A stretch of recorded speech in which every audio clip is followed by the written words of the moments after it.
Yo, what's going on? It's your boy, Big Wavy Roy Johnson here. Hello everyone, this is the interview queen Alicia too. This is the infamous Cameron Solis. This is the professional Nathan Cruz. This is Benji. This is the Callahan Death Machine in the draw, and the face of Impact Wrestling, Sammy Callahan. The one and only chocolate Thunder Willie Mack. This is Shreddy Breck, aka Mr. Clangin' and Bangin'. And you're listening to... You are listening to Broken but Glorious. Broken but Glorious. Broke but glorious. Hey, yeah. Hello and welcome to Broken but Glorious on bbgwrestling.com. I'm Chris Lappin. I'm delighted to be joined on the line by the ultimate diva, Taonga. How you doing, Stephen Taonga? Hi, I'm good. How are you? I'm really good, yeah. It's a bit hot in this room. I don't know what's happening today. Oh, God. So, huge thanks for joining us this evening. So, how you been surviving lockdown in the last couple of months? How's it been for you? It's been alright. I got Disney Plus, so all I've done is just watch movies. Yes, did we? Yes, I've been filling my time up pretty well. It's been quite bad not being able to wrestle and all of that, but I've kept myself procrastinated long enough. Yes. Yeah, we had a meeting in work today when they reckon mid-August we might be back in the office. Really? In the office? Yeah. Wow. Good luck. Yeah, they're moving us to the next town over, which is, I mean, my work's usually a 20-minute walk away, and I've looked, it's an hour walk, so I was like, oh no, I'm going to stop getting the bus. So I don't want to get the bus. we got them like some custom masks made the other day, so it should be fun. But the boss is like, you don't have to come in if you don't want to. If you can work from home, still work from home. But yeah, but they'll probably look at you a little bit sideways if you're actually working from home when everyone else is in the office. Yeah, there's some jobs we have to be in the office to do. It's just the nature of the job. But a lot of it we can't do from home. I've been doing it from home the last 4 months. So yeah, you said you got Disney. Have you got any series you've been binging that you'd like to recommend? Or so at the start of lockdown, I did all of the Marvel movies in chronological order. Oh, that's something I wanted to do. Yeah, that was fantastic. And I'm currently doing the Star Wars movies, but in chronological order, which the diehard fans say not to do, but I've never watched it before. And so, yeah. As a novice, I obviously started at episode 1. I was told not to do that, but after I'd watched it, so I'm trying to make my way through it. Yeah, there's still the debate. How do you watch it? Do you watch it 4 to 6, and then 1 to 3, and then 7 to 9, or do you watch it 1? Yeah, I had no idea. 1 to 3, and then Anakin. I was just like, who's Anakin? I thought it was Luke. So, I mean. Yeah, we watched episode 3. My 4-year-old watched episode 3 yesterday because he wanted to see how he turned into Darth Vader. I was like, oh, okay. Yeah, we'll watch that one then. I was like, that's cool. I was just like, oh, now I get it. It was a real light bulb moment for me. Yeah. Yeah, I haven't seen that one for ages, so I forgot how violent the end was for a 5-year-old. I'm like, oh, God. It's like I said, it's recommended for 6+ at the beginning. Yeah. What about wrestling wise? Have you been watching any wrestling? Are you a fan of wrestling? Do you actually watch wrestling? I used to watch it a lot more, but then when I started working full time, I realised I couldn't keep staying up till midnight to watch Midnight Raw every single week. So I watch it every now and again, like when I can or when there's like a big pay-per-view on. I kind of didn't watch it as like lockdown like properly kicked in.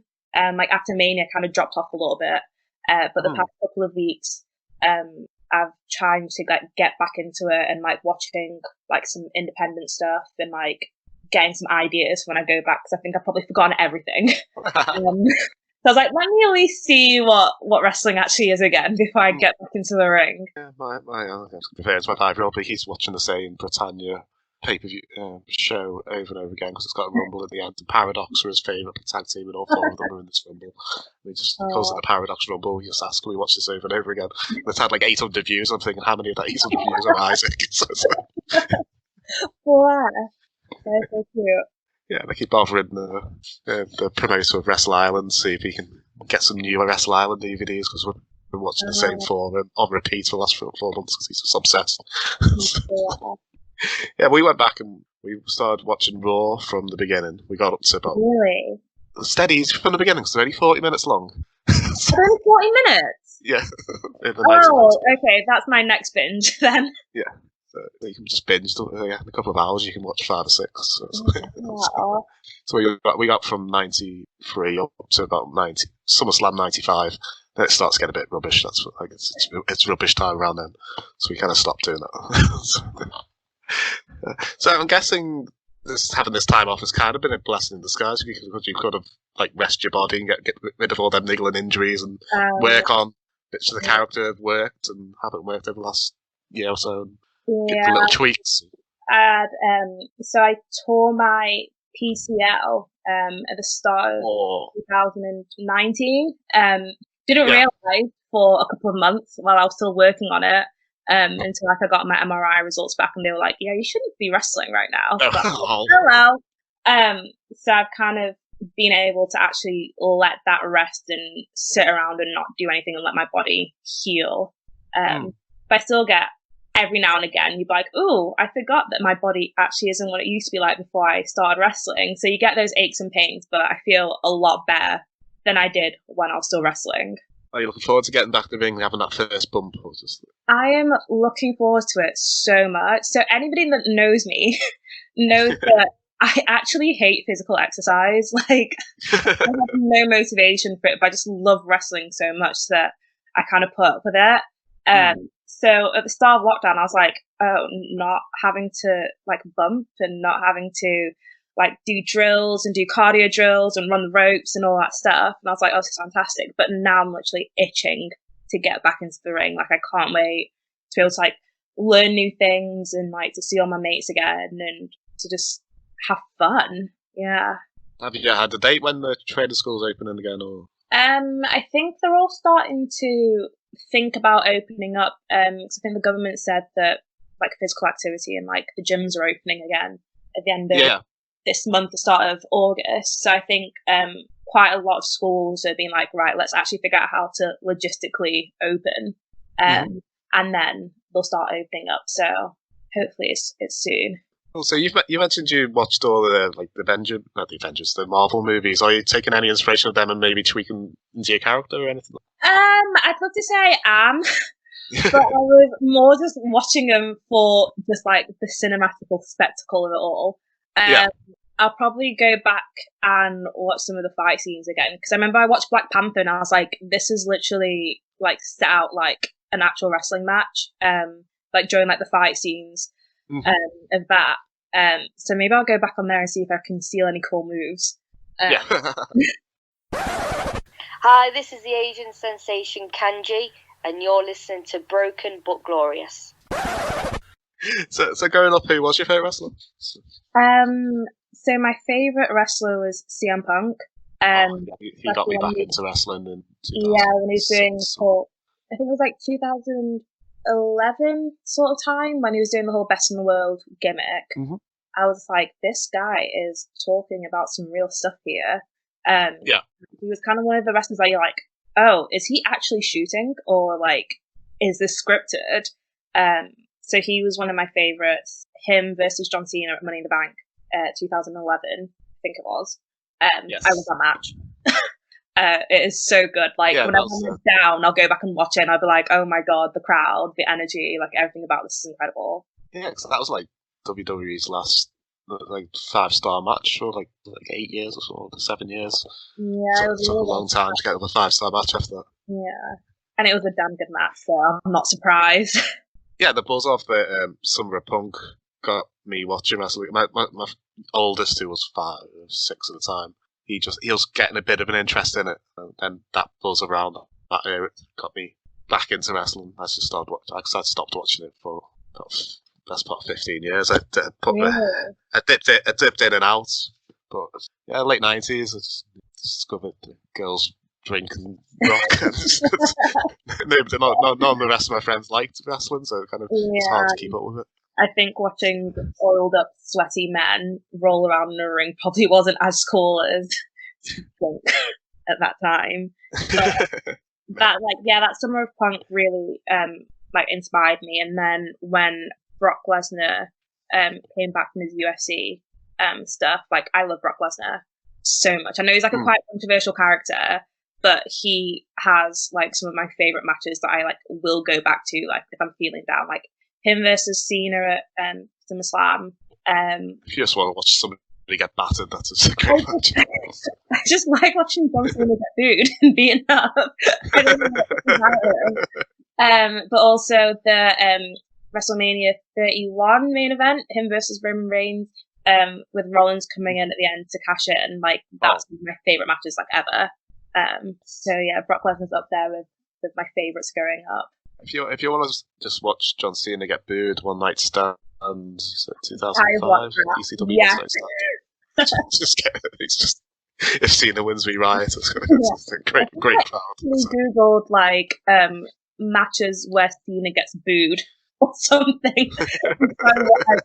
I found that from there, and I was like, oh, this is cool. I think when he keeps like throwing his shirt into the crowd and they keep throwing it back, I was just like, this is heat. Yeah. Like, if I could replicate something like that, I could retire very happy. So what actually prompted you to don the tights and get into the ring?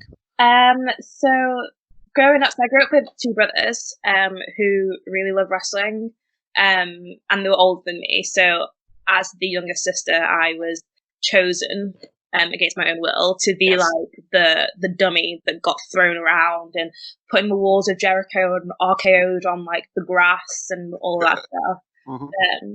And so like they used to watch it a lot, and then I remember watching Raw in Italy when Santino Marella debuted against Umaga, and from like that point I was hooked, because before that I was like, oh, these are like these larger than life characters, and then as a 9-10-year-old seeing someone from the crowd, quote unquote, getting picked out and like stepping into the ring and like wrestling this persona as like large as Umaga, I was like, oh, okay, this is really cool.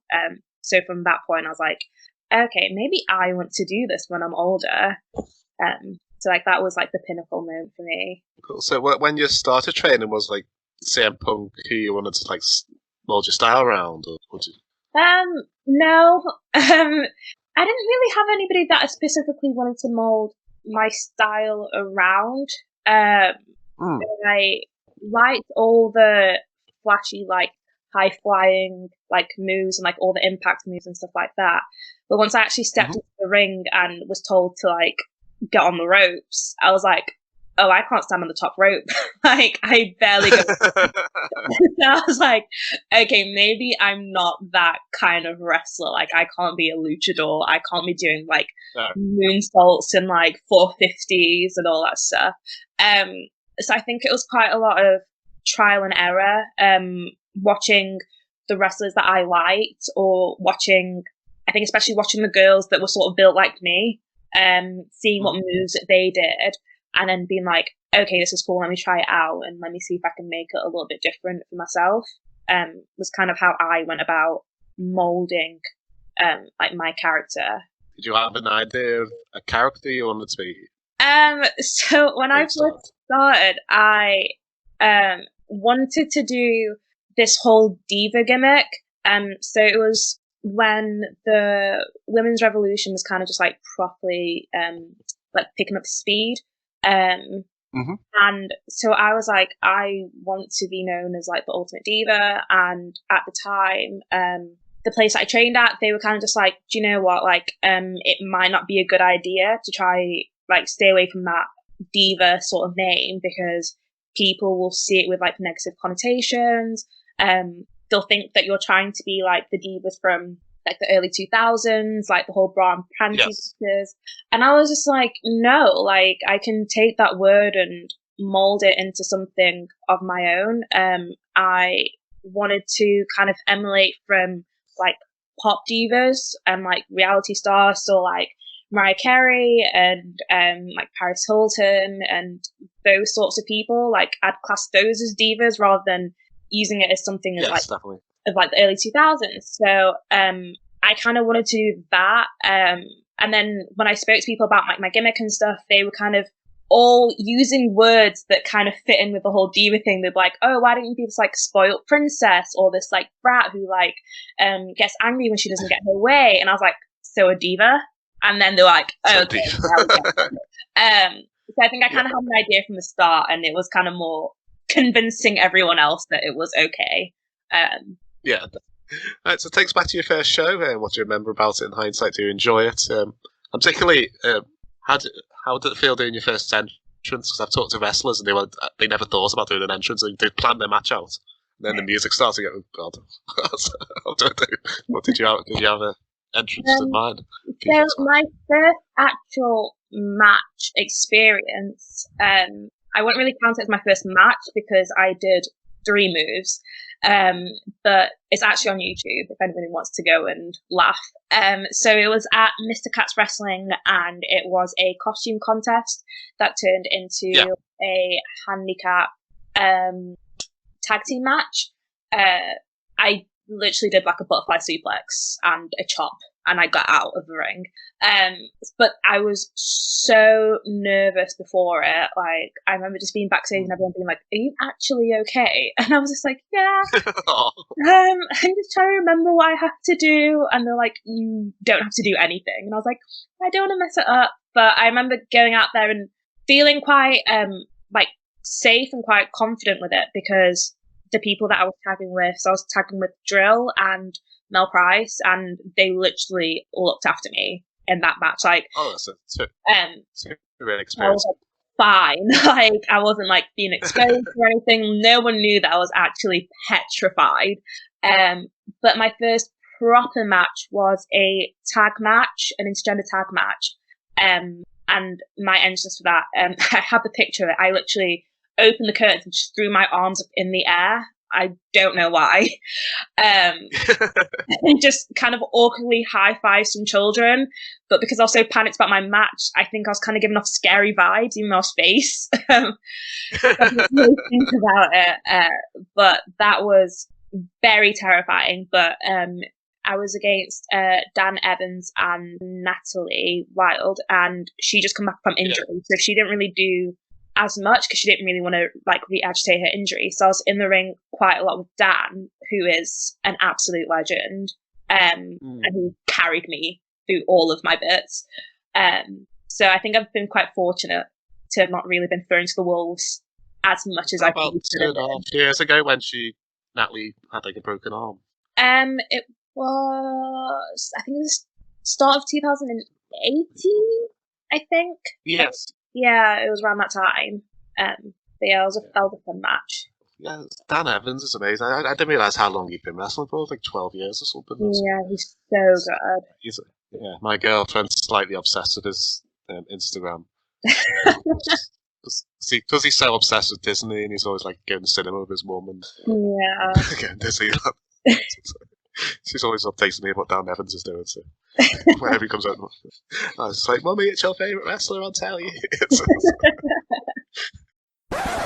Yo, what's going on? It's your boy, Big Wavy Roy Johnson here. Don't be a waste man. Check out Broken But Glorious, the podcast. Cheers! So, since your last show, we've had the whole Black Lives Matter, Speaking Out movements. How do you think the rest is going to be different when it comes?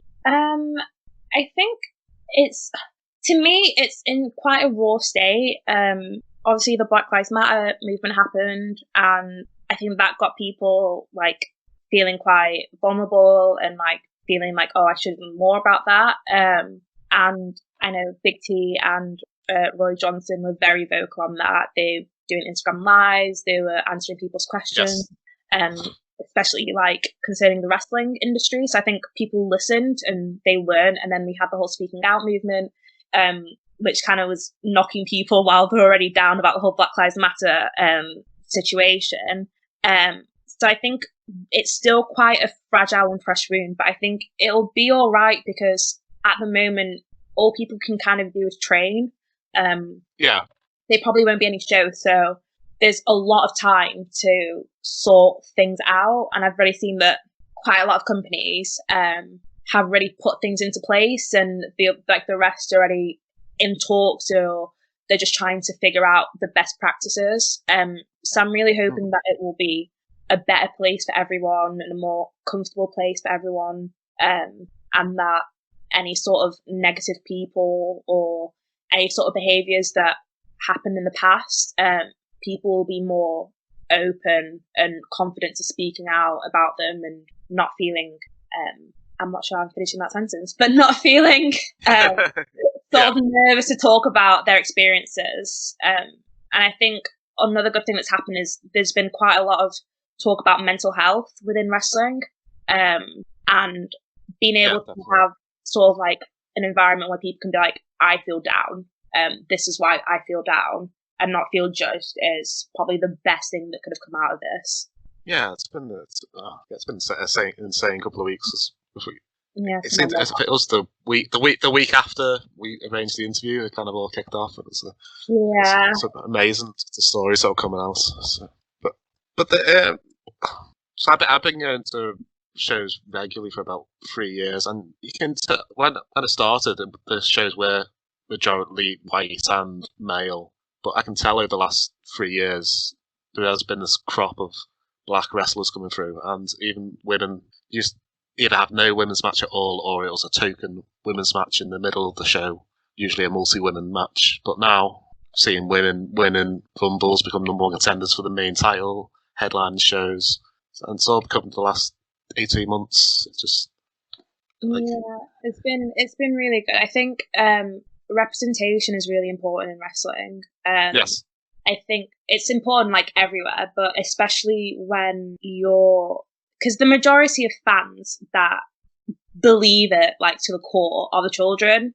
So being able to represent any sort of minority, so any sort of ethnicity, sexuality, gender, is extremely important, so that the kids can see themselves being represented in the ring, and feel confident in that way. And it makes me happy when I see women main eventing shows where women would not really main event shows before, or it not being called the women's match, or it not being the token women's match, or being one girl on a show and she's just a valet because they thought, oh, we have to cut a match for budget, and the match that we cut was the women's match. So I think it is getting better, and there's still a long way to go, but I'm glad to see that it's moving in the right direction. Yeah, because I think at Wrestle Island they usually have at least two women's matches, and usually an intergender match as well. So. Sapping and Dolls, it's Harley Hudson, and you're listening to Broken But Glorious. See ya! So if you're a promoter for a day, promoting a show, using wrestlers you've either worked with, trained with, people who are associated to you, if I give you a match type, you tell me who goes in that match, and if you've got a little story behind each one, you can include it. It can be, if you want it to be an all-women's show, you can make it an all-women's show, you can put men and women in any matches you want, so it's completely up to you. Okay, so who would be in your opening contest to get the crowd excited? So I would put in my opening contest, I would have DDL, because he is just so good a character and getting like the crowd going. Yes. Versus Sam Bailey, who trains me. Wow. Yeah. I don't think I've ever seen that match. It's probably somewhere floating around on the internet, but I feel like if opening a show is really hard, I never realised until I had to open a show, and it really sets the tone of the entire show. Like if the opening match doesn't engage the crowd or doesn't get people hyped and have loads of crowd work, then it's really hard for the next couple matches coming up to kind of pull the crowd in to get their engagement.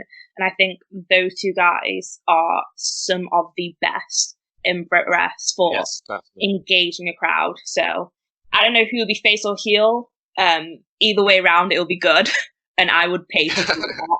Yeah, I didn't realise how good Sam Bailey was until I'd seen him live. I've seen him live a couple of times now. I'd heard that I've seen him on YouTube, but seeing him live is a completely different experience. I've heard from wrestlers, if you're not in the main events, you want to be in the opening match because you kind of set the standard for the show. Yeah, it's really tough position to be in. What about a comedy match? In terms of comedy, probably one of the best people on the scene right now for comedy is Big Joe. Yes, definitely. He is, like, some of the stuff I hear him say, I'd be like, is that Joe? Like, why is he doing that in the ring? Like, it's so stupid. But the crowd loves it, and like I think it's quite hard for wrestlers to make other wrestlers genuinely laugh in the ring, because for the most part you're like, what are you doing? Or you're just thinking about other things, but he is so engaging. I love the way how he calls everybody dweebs. I was like, wow, I've heard that word since the 90s, dweeb. He better pay me for saying this, because I actually put him over really strong. And I would have him against Holly. So Holly is genuinely one of the funniest girls I know. Like, so we had a street fight last year at Food Shark. Holly Barlow. Holly Barlow, yes. Yes. I'm not sure if you've seen the match. It's on YouTube. If anyone's not watched it, watch it.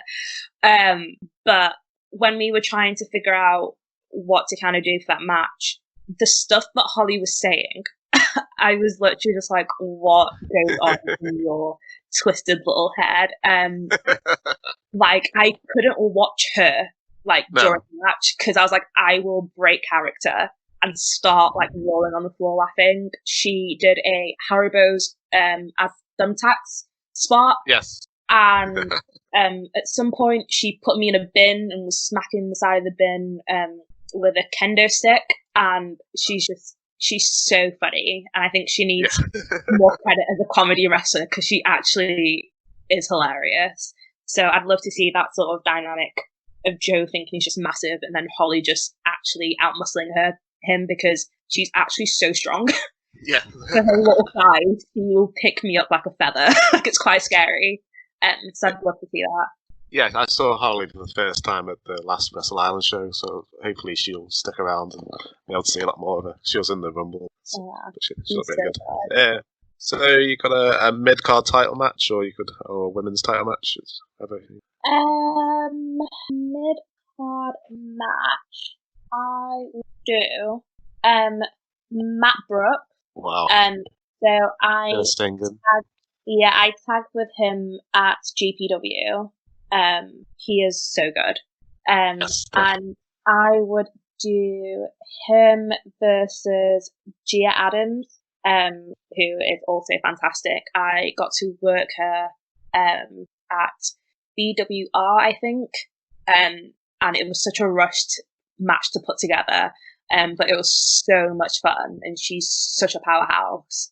Like, she's one of the strongest girls in Britwres. Like, she's so tough. So I'd love to see that sort of combination. And I think she's probably one of the girls I think can hold Matt for all of his moves. I would trust her to hold him up. So I think that'd be quite a good match and quite a good dynamic. Matt Brooks' physique is just freakish. It's ridiculous. It's scary.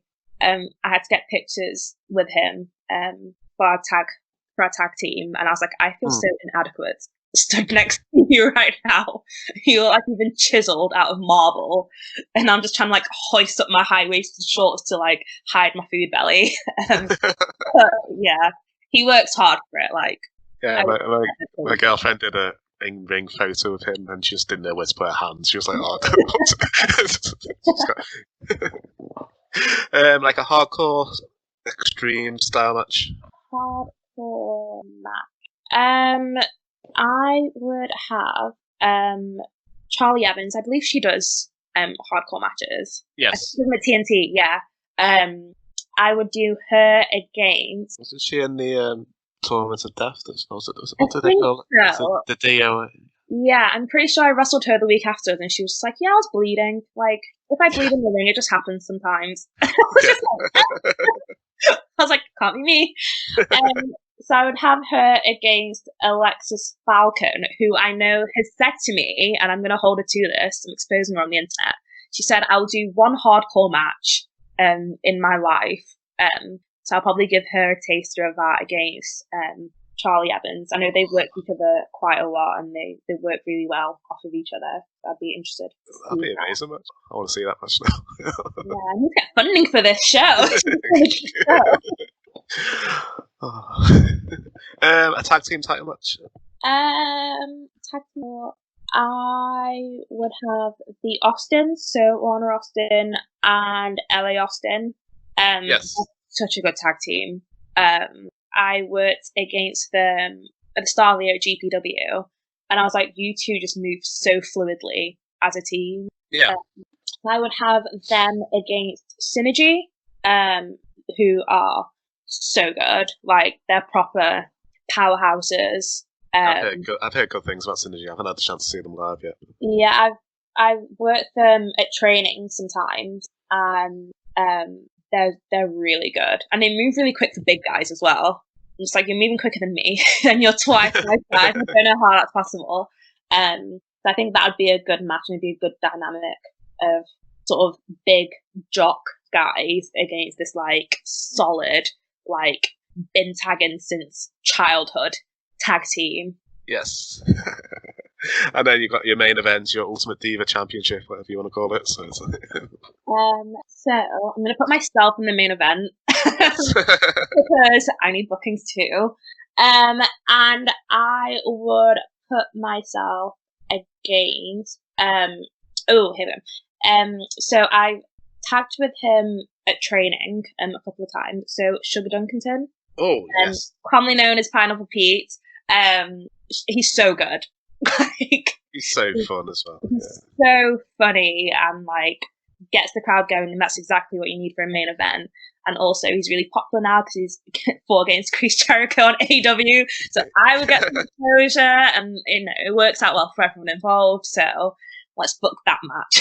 Yeah, he was one of the first interviews I did. It was so fun. Really? He put me, just calmed me down straight away because I was quite nervous about it. So, yeah, it's so fun. And then he still knows my name when I see him at shows and stuff. So I'm like, really, you still remember me? Yeah. Whenever he's like over here, I'm always just like, Shug, I need some positivity. Like, just tell me something positive to keep me going. And he's like, you're good, girl. And I'm like, walk away feeling like walked on cloud nine. I'm like, yeah, I've got this. So yeah, he's a top guy to be around that stage as well. I really want to see this card now. I don't know who's paying for it, but someone please do. If anyone wants to invest in my promotion. Ultimate Diva Wrestling. So this is where I'd usually ask, where can people see you in the near future? But have you got any plans for videos for fans? Or haven't thought about it, but I might do if there's any interest. Yeah, I don't really think there'll be any shows going on. I can't see anything happening this year, to be honest. Yeah, I'm not too sure, but you guys can see me in 2021. I still know you, hopefully. Yeah, but until then, you can see me virtually on, oh god, where am I on? On Twitter, Instagram, and TikTok at It's Taonga. Yes. And you can find my merchandise at tonga.bigcartel.com. I believe it is. Cool. I'll put links to all your social media links in the description. I'll try and find the links for the matches you've mentioned as well. I'll put them in the description.